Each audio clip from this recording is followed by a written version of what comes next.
രാഹുൽ, ഇത്തവണ തൃക്കരിപ്പൂരിൽ സന്ദീപ് വാര്യർ എന്ന സ്ഥാനാർത്ഥിയാണ് കോൺഗ്രസ് UDF ഇറക്കുന്നത്. തൃക്കരിപ്പൂർ പൊതുവെ കേട്ടിട്ടുള്ളത് LDFന്റെ കോട്ടയാണ്, CPMന്റെ കോട്ടയാണ്. അതിനൊരു മാറ്റം ഉണ്ടാവാൻ സാധ്യതയുണ്ട്.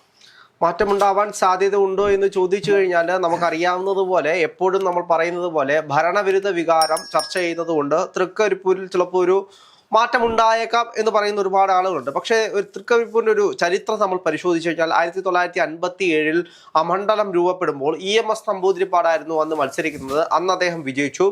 അതിനുശേഷം 1960 C. കൃഷ്ണകുമാറായിരുന്നു മത്സരിക്കുന്നത് കോൺഗ്രസിന് വേണ്ടിയിട്ട്. C. കൃഷ്ണകുമാർ വിജയിക്കുന്ന ഒരു സാഹചര്യത്തിലേക്ക് പോയി. പിന്നീട് നമ്മൾ പരിശോധിച്ചു കഴിഞ്ഞാൽ ഇന്നേ വരെ കോൺഗ്രസ് പാർട്ടിക്ക് വിജയിക്കാൻ കഴിയാത്തൊരു മണ്ഡലമാണ്. ഏകദേശം 15 തവണ തെരഞ്ഞെടുപ്പ് നടന്നിട്ടുണ്ടെങ്കിൽ 14 തവണയും LDF തന്നെ, ഇടതുപക്ഷം തന്നെ ഭരിച്ചുകൊണ്ടിരിക്കുന്ന ഒരു സ്ഥലമാണ് തൃക്കരിപ്പൂർ എന്ന് പറയുന്നത്. തൃക്കരിപ്പൂരിൽ വലിയ രീതിയിലുള്ള രാഷ്ട്രീയ സാഹചര്യങ്ങൾ നിലനിൽക്കുന്ന സമയത്ത് നമുക്കറിയാം ഈ സ്ഥാനാർത്ഥി നിർണയത്തിൽ പോലും കഴിഞ്ഞ തവണ അത് കേരള കോൺഗ്രസിന്റെ കയ്യിലിരുന്ന സീറ്റായിരുന്നു. പാർട്ടി ഏറ്റെടുക്കണം, DCC പ്രസിഡന്റ് മത്സരിക്കണം എന്നുള്ള ഒരുപാട് വാർത്തകൾ നമ്മൾ കണ്ടിരുന്നു. അതെ, പക്ഷെ അതിനെല്ലാം വ്യത്യസ്തമായിട്ട് സന്ദീപ് വാര്യർ എന്ന് പറയുന്ന കാൻഡിഡേറ്റിനെ കോൺഗ്രസ് അവതരിപ്പിക്കുന്നു. വളരെ ശക്തനായിട്ടുള്ള BJPയിൽ നിന്നും കടന്നു വന്ന, നമുക്കറിയാം കഴിഞ്ഞ, അതായത് ഈ ത്രിതല പഞ്ചായത്ത് തെരഞ്ഞെടുപ്പിന് മുമ്പിട്ട് പാർട്ടിയിലേക്ക് കടന്നു വന്നിട്ടുള്ള ഒരാളാണ് സന്ദീപ് വാര്യർ. അതെ, കൂടെയുണ്ട്. ഏകദേശം നമുക്കറിയാം അന്ന് തൊട്ട് പാർട്ടിയുമായി തെറ്റി നിൽക്കുന്ന ഒരു സാഹചര്യമുണ്ട്. അത് കഴിഞ്ഞിട്ട് അദ്ദേഹം കൂടെ ഉണ്ട് എന്ന് നമുക്കറിയാം. പക്ഷേ അദ്ദേഹത്തിന്റെ നിലപാടുകളിൽ അദ്ദേഹം മാറ്റം വരുത്തി. അദ്ദേഹം എനിക്കൊന്നു സന്ദീപ് വാര്യരെയാണ് ഏറ്റവും അവസാനം സ്ഥാനാർത്ഥി പട്ടികയിലേക്ക് വരുന്നത്. അപ്പോ കൊണ്ടുവരുന്ന സാഹചര്യത്തിൽ അതിനുശേഷം അദ്ദേഹം കൃത്യമായിട്ട് പണിയെടുക്കും. രാഹുൽ, അതിൽ അദ്ദേഹത്തിന്റെ പേര് പല മണ്ഡലങ്ങളിലും പറഞ്ഞു കേട്ടിട്ടുണ്ടായിരുന്നു. ലീഗിന്റെ വരെ സീറ്റുകളിലൊക്കെ പറഞ്ഞു കേട്ടിരുന്നു. മലപ്പുറത്തൊക്കെയുള്ള ലീഗിന്റെ സീറ്റുകളിലൊക്കെ പറഞ്ഞു കേട്ടിരുന്നു. അവസാനം അദ്ദേഹത്തിന് ഇത് കൊണ്ട് കൊടുക്കുമ്പോഴേ അദ്ദേഹം മണ്ഡലം മാറി ചെല്ലുന്ന ഒരാളെന്ന രീതിയിൽ ഈ സമയത്ത് സന്ദീപ് വാര്യർ അനുഭവിച്ചുകൊണ്ടിരിക്കുന്ന ഒരു മാനസിക വിഷമമുണ്ട്. മാനസിക വിഷമം എന്ന് പറഞ്ഞാൽ BJPയിൽ നിന്നും കിട്ടുന്ന അവർ പറയുന്നത് എന്തിനു വേണ്ടിയിട്ടാണ് സന്ദീപ് വാര്യറിനെ ബലി കൊടുക്കുന്നത് എന്നുള്ള ചോദ്യങ്ങളൊക്കെ ചോദിക്കുന്ന ആളുകളുണ്ട്. കാരണം അദ്ദേഹത്തിന് സേഫ് സോൺ കൊടുത്തുകൊണ്ട് കോൺഗ്രസിൽ നിലനിർത്തിക്കൂടെ എന്നുള്ള ചോദ്യങ്ങളൊക്കെ ഉണ്ട്.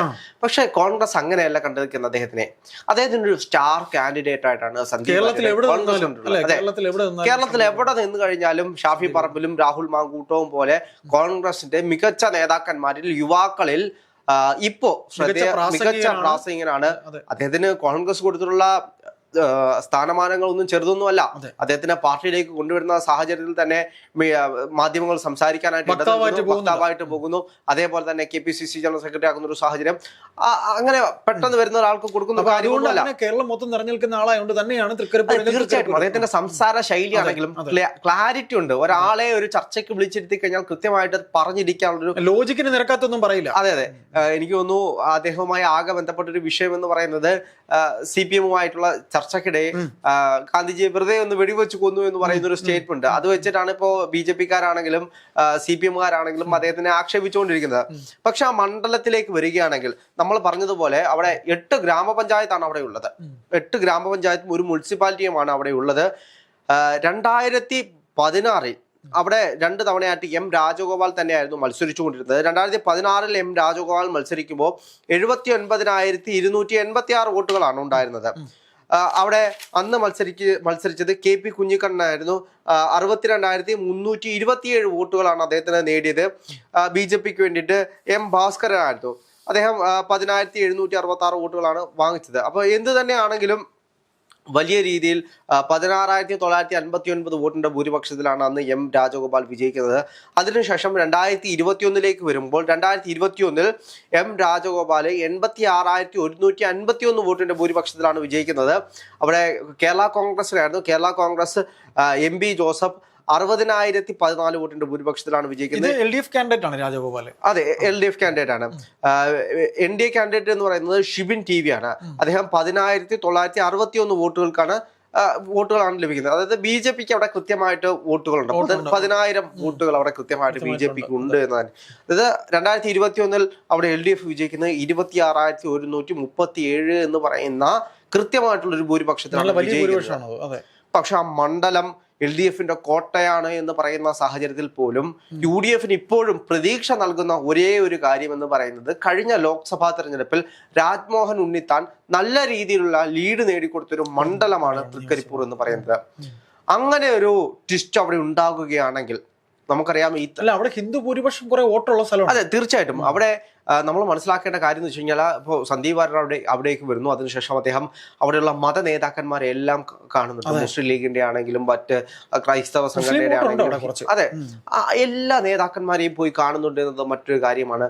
അതേപോലെ തന്നെ അദ്ദേഹത്തിന്റെ ക്യാമ്പയിനിലേക്ക് അല്ലെങ്കിൽ അദ്ദേഹത്തിന്റെ പ്രചരണത്തിലേക്ക് കടന്നു വരുന്ന ആളുകളുടെ എണ്ണം നമ്മൾ ശ്രദ്ധിക്കേണ്ട ഏറ്റവും വലിയൊരു കാര്യമാണ്. കഴിഞ്ഞ കാലഘട്ടത്തിലെല്ലാം നമ്മൾ നോക്കിക്കഴിഞ്ഞാൽ കോൺഗ്രസ് പാർട്ടിയെ സംബന്ധിച്ച് പ്രകടനം പോകുന്ന വഴിക്ക് പാർട്ടിക്കാർ തന്നെ, അതായത് ഒരു 50 പേര് കാണും. അവരെല്ലാ, അതായത് ഒരു പഞ്ചായത്ത് ഉണ്ടെങ്കിൽ ആ പഞ്ചായത്തിലെ എല്ലാ വാർഡിലേക്കും പോകുമ്പോൾ ഒരുമിച്ച് പോകുന്നു, അവർ തന്നെ ചെല്ലുന്നു, മാലയിടുന്നു, അവർ തന്നെ പ്രസംഗിക്കുന്നു, അവർ തന്നെ പോകുന്നു.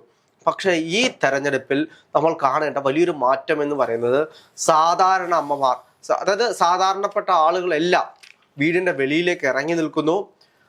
ഒരു കോർണറിലേക്ക് മീറ്റിങ്ങിന് വേണ്ടി ഇവർ വരുന്ന സാഹചര്യത്തിൽ വരുന്നു, ഇവരെ കാണുന്നു, ചില ആളുകൾ മാലയിട്ട് സ്വീകരിക്കുന്നു. അത് വലിയൊരു മാറ്റമാണ്. ഇവരെല്ലാം വളരെ സന്തോഷത്തോടു കൂടിയാണ് ഇവരെല്ലാം സ്വീകരിക്കുന്നത്. കഴിഞ്ഞ കാലങ്ങളിലെ പോലെ ഒന്നുമല്ല കോൺഗ്രസിന്റെ ആളുകളെ ഇപ്പോഴുള്ള ജനത സ്വീകരിക്കുന്നത് എന്ന് പറയുന്നത് വ്യത്യസ്ത രീതിയിലാണ്.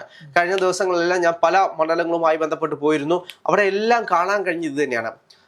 വളരെ സന്തോഷത്തോടെ സ്ത്രീജനങ്ങൾ, അതായത് ഇത്രയും കാലം കമ്മ്യൂണിസ്റ്റ് പാർട്ടിയുടെ കോട്ടയാണ് എന്ന് പറയുന്ന സ്ഥലങ്ങളിൽ പോലും പുറത്തേക്ക് ഇറങ്ങാൻ പോലും തയ്യാറാകാത്ത ആളുകൾ പുറത്തേക്ക് ഇറങ്ങി വരുന്നു എന്ന് കാര്യം തന്നെയാണ്. പയ്യന്നൂരൊക്കെ നമ്മൾ കണ്ടല്ലോ, പാർട്ടിയിൽ നിന്ന് പോയവർ ഇറങ്ങുമ്പോഴും ജനം വരുന്നില്ലേ കാണാനായിട്ട്, അതൊരു വലിയ കാര്യമാണ്. അപ്പോൾ അങ്ങനെയുള്ള ഒരു സ്ഥലമാണ് തൃക്കരിപ്പൂർ എന്ന് പറയുന്നത്.